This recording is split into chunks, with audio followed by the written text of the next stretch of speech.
Danielle Williams, and we're here today with Peter Bookman, founder and CEO of guardDog Solutions, a cybersecurity leader in providing visibility and protection to edge territory.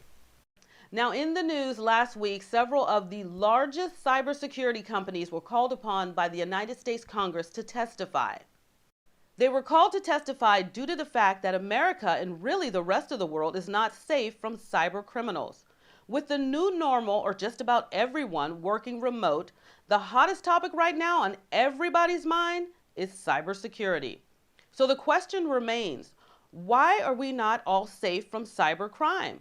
I understand there is a $10 trillion loss annually in attacks and data breaches, with over $156 billion being spent with 20,000 service providers. Welcome, Peter. So the question remains, why are we not safe from cyber crime? My answer to that, and that's a great question. It's the question, 20,000 cybersecurity solutions out there, and yet cybersecurity is kind of an art form done by people still. So really a question of whether we are safe or not comes down to visibility, where we are visible, and who has that visibility. Because in a lot of cases, in the place that we call edge territory, that's where the networks don't have visibility today. Within the enterprise and enterprise buildings and the cloud, there tends to be a lot of visibility there of the networks and the devices and the machines and everything going on. But the further we get out, the less visibility we have, and therefore the more vulnerable we are to attacks, because the only people who know what's going on there are the potential, what cybersecurity experts call bad actors. So in edge territory, there is no visibility, and with no visibility, that makes us vulnerable to attacks. And that accounts for that gap, or at least a large portion of the money being spent versus the losses being had as a result of it. If you can't see it, then you cannot protect against it.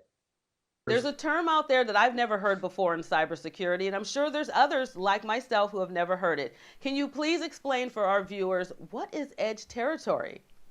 Yeah, I think that we're using the word edge territory, or the phrase edge territory, to describe what's beyond what some people might currently use for as much visibility as they can get, which is remote device management. And all that means is I'm an IT person or whatever else, and I'm watching the device in your hands. But watching the device does not protect you from the network you might join, whether that's Starbucks or hotels, or in the case that many of us are facing today with remote workers, homes. We don't know what's going on our home networks. A lot of them are vulnerable to attacks, and you wouldn't know it. You just wouldn't know it. So can we give you advice to shore that up? Can we create idealistic practices? Of course we can. But unless we bring that visibility into edge territory, into that place we call edge territory, that remote network where our remote devices live and reside and travel to and what have you, we won't be able to protect against that. And being able to do that simply allows all of us to be able to do that collectively, bringing that gap to be much smaller, price, how much that value is, from the 150 billion being spent to trillions being lost. Now we all can be accountable for our own cyber hygiene because we made it simple. Peter, when it comes to devices versus network, what are some of the management challenges that cybersecurity faces today? I love that question. That is kind of where edge territory meets current what's available out there. There are a lot of remote device management solutions that are designed to watch what happens on devices managed by enterprises or others. We may want to watch what our kids are doing on their devices. The problem is our devices are inherently vulnerable. In other words, even when we have the latest update, you'll notice that every device we have is consistently being updated. One of the major reasons for that is because they are subject to exploits or vulnerabilities of the devices themselves. And that's a recurring theme, specifically vulnerable to the network they are attached to. Because one device or a bad actor or a bad guy might be able to exploit that on the network they're on, first by exploiting the network and then exploiting the devices themselves. So by being able to have, in an ideal world, device management, remote device management, married to remote network management, and if I had to choose, the nice thing about the network and edge territory visibility is I can tell you about the exploits and vulnerability of your devices and empower you to do something about that, whether you have the tools or not. The tools make it easier and simpler and faster, but we can see those vulnerabilities from a network level that cannot be seen otherwise. And within the buildings, again, in the enterprise, within the buildings or the cloud, there tends to be a lot of visibility, but on that edge where our homes are, where our small offices might be, at some point there's this decision made about how complex or expensive it was until guardDog made it very simple to deploy a single device very quickly that provides that visibility at a network level, and then protections and information for you or whoever to be able to provide additional protections based on that visibility. Out of the 22,000 plus solutions in the marketplace today, what separates guardDog as a leader in the industry? Yeah, it's absolutely astounding that there are so many solutions out there. A lot of them involve people. A lot of them have, different tools. There's a lot of aspects to cybersecurity. So when we talk about the 20,000 cybersecurity solutions, there's privacy, encryption, virtual private networks that offer privacy and these kind of things. Device management, we already talked about a little bit. But what's new about guardDog is this simplified approach to providing that visibility and using artificial intelligence response on a wireless spectrum to the devices on it. It automatically protects on a wireless network against attacks on devices on the wireless network. And then it also gives visibility for the entire network so that if you're trained or if you know how to do anything about vulnerabilities and exploits, you can work around that. We recently did a customer deployment where that's exactly what happened. Is they were previously doing quarterly, they were subject to governance, so they're doing quarterly vulnerability assessments done by a third-party cybersecurity firm. This was pricey, it was expensive, it was complex, and it was taking them about 6 months. They were doing that quarterly, but it was taking them about 6 months to be able to respond to that because they were waiting for the device vendors to be able to fix those things.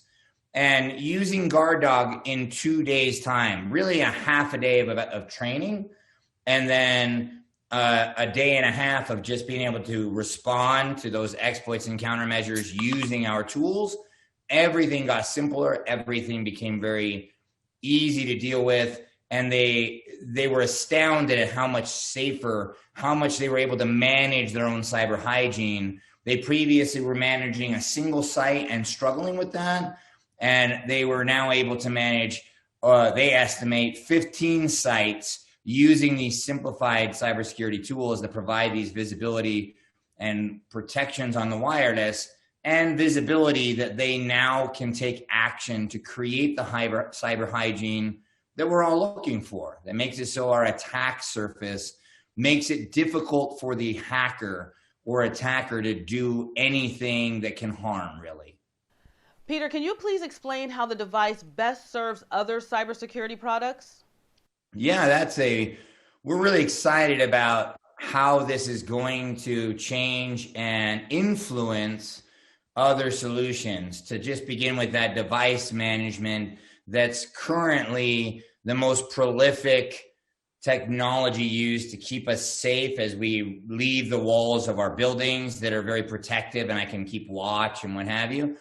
But being able to feed information to other enterprise solutions so that the enterprise or the people and whatever tools they're aware all have a common interaction, all have the awareness, the ability to say, well, at Peter Bookman's house, there's an attack taking place right now. Whether it's successful or not, it probably won't be if a guardDog is deployed. But while Peter Bookman is being attacked, the enterprise can now, or a guardDog that I work for, is now able to take other actions, like being able to not allow me access to certain corporate resources, or being able to take additional responses that are automated at a firewall or a virtual private network level, or whatever the tools are. Being able to use artificial intelligence as well as just interaction, just being aware of what's going on in edge territory, can feed the rest of the things, the tools going on. So we all have visibility and we all have protection, no matter where we go, no matter where we travel, no matter what device we're on, no matter what network we're attached to, no matter what applications we are using. Let's get that visibility, and then let's bring the protections with it. Peter, can you explain to us how guardDog uses artificial intelligence? Yeah, I mean, this artificial intelligence is a buzzword and it's commonly used all over the place. How we're using it is both to learn and continue to learn, like so many other cybersecurity solutions, about the unknown exploits and vulnerabilities that haven't been seen yet. But we're also using it to create the countermeasures on that wireless spectrum that may at some point extend to other connection methods, so that it can keep us all safe. So regardless of the exploit or vulnerability taking place, automatically the guardDog deployed and the protective cloud service that runs through that to keep our networks safe through visibility and those protections continue to improve on their own all the time. They continue to learn and adapt and evolve, and they have cognition around what we're trying to accomplish from a perspective of safety, security, and privacy, being able to make sure that the right people are on the network, whether that's good guys or bad guys, and making sure that bad behaviors are what we're watching for and keeping safe. So nothing bad will happen on a network over the long run. It's going to keep getting better. The more exploits we see, the more vulnerabilities we're aware of, the smarter our protective guardDog becomes, protective cloud service becomes, and its ability to keep us safe. So over time, it's just going to continue to improve in both its visibility and the countermeasures that it's able to provide. So how does guardDog help protect families and businesses from individuals trying to steal our information? Yeah, guardDog has a very simple to deploy device that plugs into any environment in 5 simple steps or less. And by simply deploying that, the protective cloud service extends and allows for, whether it's a home, a small business, whether it's thousands of networks that you're trying to manage that today you don't have visibility, called edge territory, or one, it's just my home, and that is edge territory, and I currently don't have a cybersecurity professional or somebody keeping watch. That's like not having an alarm system and expecting to keep it safe. And in this case, being able to simply deploy a device on your network that is used to provide that visibility and automatic protections really changes everything and makes it very simple to be safe, secure, and have our own personal cyber hygiene as well as corporate cyber hygiene across the board, regardless of how many we've deployed. So whether it's a home user, whether it is a small business, wherever you might have Wi-Fi, wherever you might have networks that are not being managed by cybersecurity professionals, this fills that gap. It makes it very simple. It's very inexpensive. It's done as a monthly deployment model, so you pay per month like a regular security solution, and it's going to provide that protection and countermeasures based upon being able to give you visibility into what was not visible before. Many of us, if not all of us, have not had that luxury before. It's prohibitively complex and expensive. And yet, with guardDog, it becomes simple, becomes fast to deploy, and the countermeasures are automatic on the Wi-Fi, and with a little bit of training, being able to be more cyber hygienic because of being able to take care of our own devices or problem devices, makes the entire network more healthy, makes the entire environment more healthy. Whether it's the one or the many, it works the same. If we address what we call edge territory, the bring your own network concept, then the entire enterprise and we all benefit because it will become a safe haven of sorts, or as safe as it can be from would-be bad actors, bad acting, hacking, and these kind of things that we really don't have a lot of visibility in until now. Peter, you're a wealth of information. It was great to talk to you. Thank you so much. Nobody is walking away from their mobile devices anytime soon. We want to thank you for giving us the protection that we need with guardDog Solutions to help us move forward in the future. Thank you so much for the time. I'm honored. If you would like to learn more information about guardDog Solutions, you can do so by visiting their website at guarddog.ai.